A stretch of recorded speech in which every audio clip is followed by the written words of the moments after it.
Lumutang na rin ang umano'y lavish lifestyle ni House Speaker Martin Romualdez at Congressman Contractor Zaldico. Ayon sa source ng bilyonaryo, bumili si Romualdez ng 2 Gulfstream private jets mula kay ultra-bilyonaryo Lucio Tan. Ang isa raw ay pre-owned G150 na nagkakahalaga ng up to $8 million. Ang isang G550 na posibleng umabot sa $35 million o 2.6 billion pesos. Si Zaldico naman na nasa Amerika, pinupull out na umano ang kanyang sariling fleet ng luxury jets at choppers sa Pilipinas. Ayon sa mga dokumentong nakalap ng bilyonaryo, pinapa-register na ng kanyang Mercedes Aviation ang fleet nito. Partikular ang umano'y Gulfstream G350 na may halagang $36 million.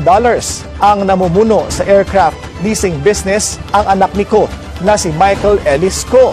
Meron din umanong 5 luxury Bell choppers ang Mercedes Aviation na ginagamit para ihatid ang guests sa